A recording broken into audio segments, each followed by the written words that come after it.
Bonjour à tous, je suis Guillaume et bienvenue dans cette vidéo Santé des enfants et environnement. Aujourd'hui je réponds à la question de Sandra qui me demande, je vais sortir mon téléphone, donc Sandra me demande comment faire pour protéger ses enfants sans devenir trop anxieuse. Il y a des milliers de substances dans l'environnement et parfois je trouve ça assez anxiogène.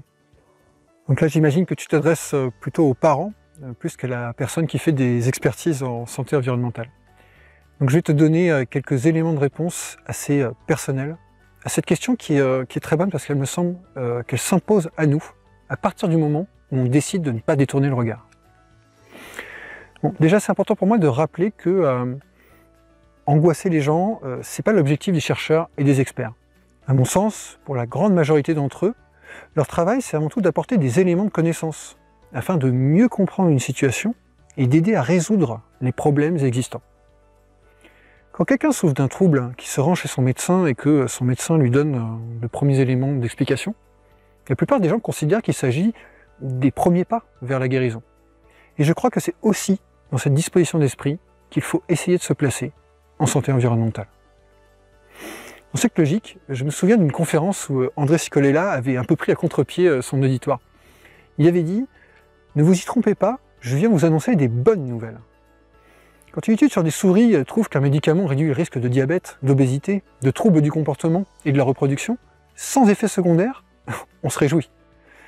Eh bien ça devrait être la même chose quand on trouve que retirer le bisphénol A aurait le même type d'impact. Le deuxième point que je voulais partager, c'est que je crois que la peur en soi est une émotion utile. Alors certes désagréable, mais utile, avec une fonction bien précise. Et en termes d'évolution, c'est notamment grâce à elle que nous sommes toujours là pour en parler. Moi, je la vois comme une énergie qui nous prépare pour changer quelque chose dans notre environnement. Et je crois que la peur ne devient réellement problématique que si cette énergie n'est pas utilisée pour l'action. C'est notamment pour ça que mon contenu est directement orienté vers l'action. Il est centré sur les bonnes pratiques qui peuvent être appliquées au sein d'une vie de famille concrète. C'est aussi ma manière de répondre à ta question. Moi aussi, j'ai peur pour mes enfants.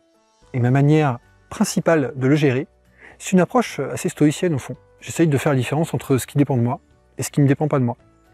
Et je me focalise sur l'action dans ma zone d'influence en essayant d'être le plus efficace possible. Quand je fais ça, je constate que mon niveau d'anxiété diminue. Un dernier mot sur les sources de pollution qui se trouvent en dehors de notre zone d'influence. Sur ce sujet, au regard des échanges que je peux avoir avec mes proches ou avec mes clients, mon avis c'est que la plupart des gens sous-estiment fortement l'étendue de leur zone d'influence. Alors il y a peut-être 100 ou 150 000 substances sur le marché, mais le nombre de sources de pollution pour tes enfants est bien plus réduit. Il y a vraiment beaucoup de choses à faire et c'est ce que je m'efforce de partager par mon travail. Et puis aussi l'idée c'est de ne pas jouer que défensif, comme dirait ma fille.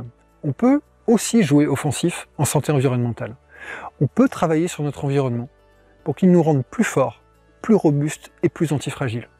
Et c'est aussi sur cet axe que je vous propose de travailler ensemble, ce qui devrait contribuer par la même occasion à diminuer notre niveau d'anxiété. Voilà pour cette réponse assez personnelle donc, sur comment je vois les choses à ce stade. Si elle vous paraît utile, je vous invite à cliquer sur le bouton j'aime et à la partager pour contribuer à sa diffusion. Vous pouvez aussi vous abonner à la chaîne YouTube en activant la cloche pour être tenu informé de la publication des prochaines vidéos.